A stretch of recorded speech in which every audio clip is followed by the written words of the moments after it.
Today, I want to talk about the Fox News Network because I go back and forth about how I feel about Fox News. For those who have been paying attention to my channel over the years, you guys will know that I've done in-depth videos explaining why I think people like Tucker Carlson absolutely suck. On the other hand, I think that a lot of the hysteria that we've seen from people on the left over the years about Fox News, I think it's exaggerated at times. There are people at Fox News that I like, such as Kennedy and Neil Cavuto and Kat Timpf. But then I see segments like this that makes me think, what the hell are you guys thinking? What are you guys doing over at Fox News? This was from Jesse Waters Primetime. As you can see, this was put up just the other day. Already has 1 million views on YouTube, on Fox News' YouTube channel. Jesse Waters even tweeted this out. It has over 700,000 views on Twitter. Who knows how many views this got when it aired on cable television. I think it's pretty clear that they're not embarrassed by this segment, but we're gonna check out about half of this segment. So let's check it out. It's titled, Democrats are in the middle of the biggest financial fraud case in U.S. history. And in a sense, they're right, but they make some pretty big leaps with this segment. A lot of things go unnoticed in life. You may put in a few extra hours at work and your boss will tell you it's part of the job. You may feel good about your new haircut only to find out no one really cares. But people will always notice just how much money you stole from them. I don't know what these people were thinking. I don't think they realized that besides wealthy investors, they were hurting middle-class investors, retired police officers, firefighters. It's outrageous. First Selectman Ken Flato can add his town of Fairfield, Connecticut to Bernard Madoff's list of victims. The town's 58,000-person pension fund just lost $42 million overnight. And history sure has a way of repeating itself, sometimes in bigger ways. The Democratic Party finds itself in the middle of the biggest financial fraud case in U.S. history. Yeah, and this is a pretty big deal. I'm not trying to undermine this case. This is a very interesting case, and I would encourage you guys to read up on this on your own time. But notice who's featured in this graphic. We have Sam Bankman-Fried, or who I like to call now Sam the Bank is Fried Man. We also have jibber-jabbering Joe Biden, which, okay, because you're going to see that I guess Mr. the Bank is Fried Man and Biden, they've met together before. But then we also have the president of Ukraine, Volodymyr Zelensky. What does he have to do with this whole scheme? Guess we're about to find out. A cryptocurrency company, like the Bitcoin things, just lost $2 billion of its customers' money. They didn't just lose it in the market. It's just gone. Someone stole it. And the company called FTX just went bankrupt after they blew up $32 billion. The crypto market in chaos after the collapse of the FTX exchange with a new set of questions on where billions and billions of dollars went. A criminal investigation of its founder, Sam Bankman-Fried, has been opened in the Bahamas. This is being called the worst disaster in the history of crypto. This is bigger than Bernie Madoff. But unlike Bernie Madoff, who was getting rich off a Ponzi scheme, the Democratic Party was getting rich off of FTX. Now, FTX came onto the scene in 2019, and it spent $10 million to put Joe Biden in the White House in 2020. And the guy running FTX, the second biggest Democrat donor in the midterms, after Soros, of course, spent $40 million to get Democrats elected. Wonder why someone like John Fetterman was able to raise as much as 4 times as much cash as Oz? Well, you can thank Sam Bankman-Fried. Could also be the fact that Mehmet Oz was a shitty Senate candidate, but I guess we're not going to see much self-reflection about these lackluster midterm results, so to speak. Who ran this crypto scheme out of a penthouse in the Bahamas. Hi, my name is Sam, and this is my story. Sam has crazy hair. Sam is vegan. Sam sleeps 5 hours a night. Sam lives in the Bahamas with 10 roommates. Sam is 29 years old only, but Sam has $22 billion, and he wants to donate all of it to charity. Yeah, isn't that wonderful, you guys? Yeah, he's going to donate all of his money to charity. And the charity was the Democratic Party. Yeah, and one thing missing is the fact that, missing from this segment is the fact that Mr. the Bank is Fried Man, he's one of these effective altruists who's all about making as much money as you can so that you can give it all away. What a hero. Look at Sam right there behind George Soros. Soros paid for a crime wave, and Sam may have committed a crime to stop a red wave. The guy was throwing so much money around, it got the owner a seat right next to Clinton. And he got an invite to Bill's after party with celebrities like Katy Perry, of course. You know, Clinton's really got an eye for mega donors. First Epstein, Sam Bankman-Fried, who they call SPF. If you spend enough money on Democrats, they don't care how you got the money as long as it gets to them. All the celebrities were jumping in too. Larry David was doing. Yeah, and again, I'm not trying to undermine these details. I think there's something to be taken away here from a guy like Sam Bankman-Fried giving to all these Democrats while he, I guess, was lobbying for favorable regulations. It's something worth paying attention to. Doing commercials for the guy. Tom Brady and Giselle were ambassadors. The John Fetterman of cryptocurrency, SPF, was just at the White House, actually. He was just at the White House. 2 closed-doors meetings with Biden's senior advisor in the spring. Right around with his senior advisor. the time Biden was shipping billions to Ukraine. Oh, so it just happened to be at the time when the U.S. government started sending aid to Ukraine. So I guess there's some connection here.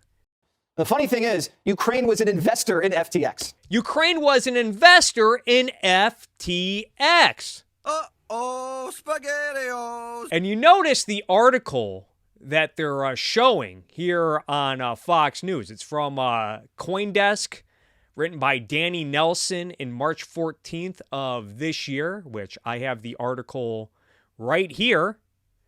And we'll be talking about that in a minute. You may be asking, why is a country in the middle of a war investing in crypto?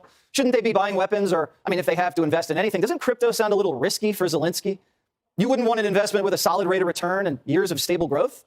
No. Yeah, he keeps playing up this notion that they were investing. Ukraine and Zelensky, they were investing in cryptocurrency. Zelensky thought he'd give it to a guy living in a tax haven. Yeah, Zelensky just gave money to this Sam the Bank is Fried man. There's only one problem with this reporting. Again, going back to this article, if you read this article, it's mostly about how Ukraine, they partnered with FTX and it appears other firms like Everstake. It's about how the Ukraine teamed with these firms to make it easier for people to donate to the Ukraine war effort. There's nothing, if you read this article, there's nothing in this article that suggests or says that Ukraine or Zelensky invested in cryptocurrency or even gave money to Sam Bankman-Fried, also known as Sam the Bank is Fried man. And this is not something that's exclusive to FTX. I think Elon Musk and Starlink, at least according to this article from Politico, written by Paul McCleary from a few weeks ago, October of 2022, titled Ukraine is in direct contact with Musk amid Starlink drama.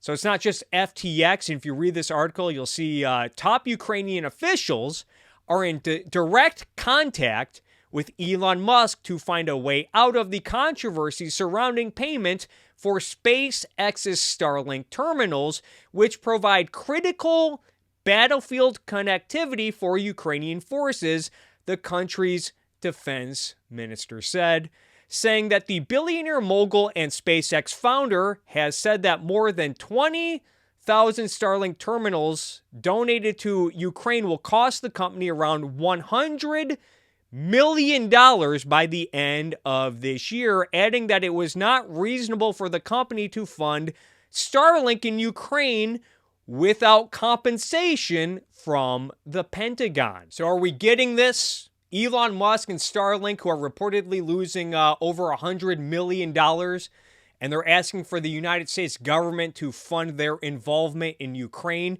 Interesting that we don't get any of these theories about how all this is part of some Democrat money laundering scheme. Fresh out of college with funny hair. Well, when Democrats are sending you billions of dollars of weaponry, the least you could do is reward their favorite mega donor.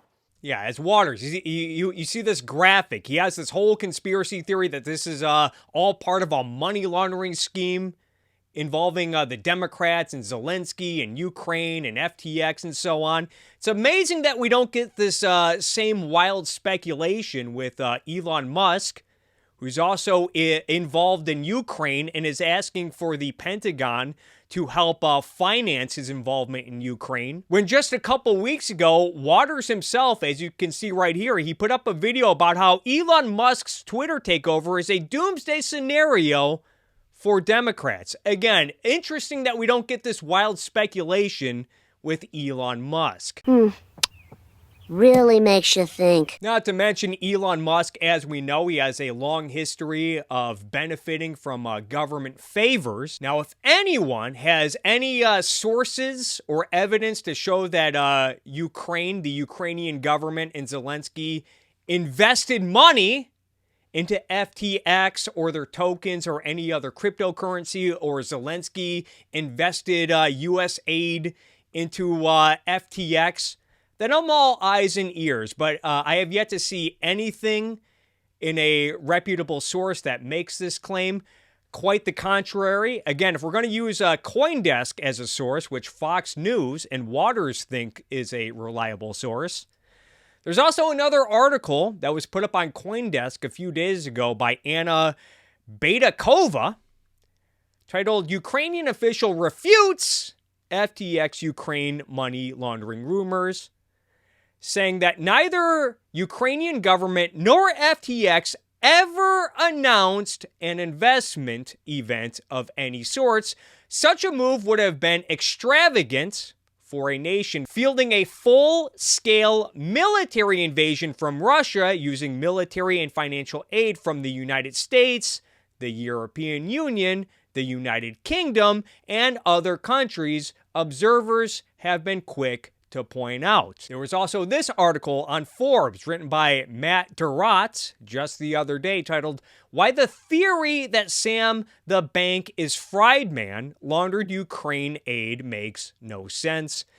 This article also mentions how Tucker Carlson has parroted this theory, so to speak, saying first, there is no evidence that Ukraine invested in FTX or that funds from Ukraine were used to fund personal political donations by the bank is fried man, who Forbes estimated was worth $16.7 billion before FTX collapsed, or his deputies at the cryptocurrency exchange, which private investors had recently valued at $40 billion.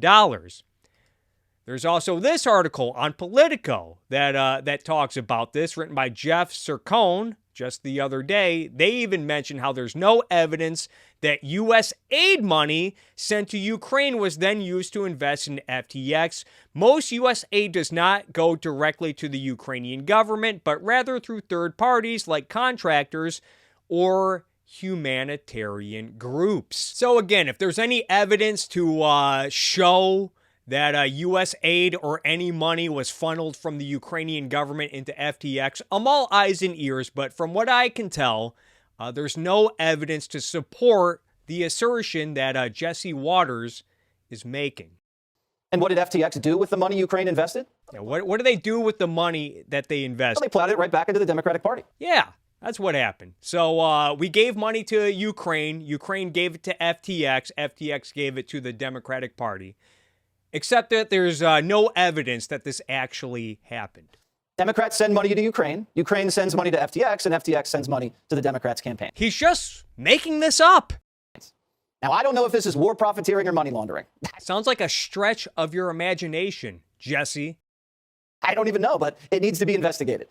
All right, yeah, it does need to be investigated. I completely agree there. This does sound like a serious case of fraud. And if it turns out that Sam the Bank is Fried Man and FTX are guilty of fraud and scamming customers, then I hope the government makes an example out of them. But either way, it appears that Jesse Waters and his staff are either sloppy with the facts, or that Jesse Waters is a total weasel, which I find disappointing because I have enjoyed Mr. Waters' commentary in the past. Maybe it was just a bad day at the office. What I also find disappointing is that I think people are going to use this scandal as an excuse to regulate cryptocurrency. I even saw that Kevin O'Leary from Shark Tank, he even got scammed by FTX.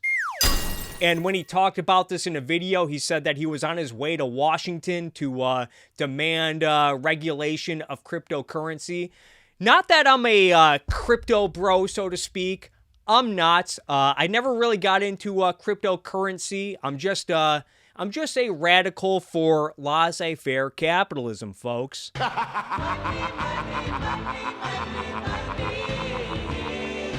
At the same token, I never got into collecting Beanie Babies, which, for those who don't know, that was another craze that saw wild speculation and also attracted a lot of grifters and scammers, as like we see in the crypto world right now.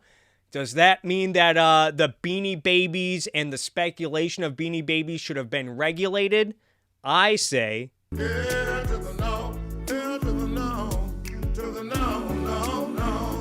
And reading into the story, it turns out that the downfall of FTX, it started with what some may consider to be the market regulating itself.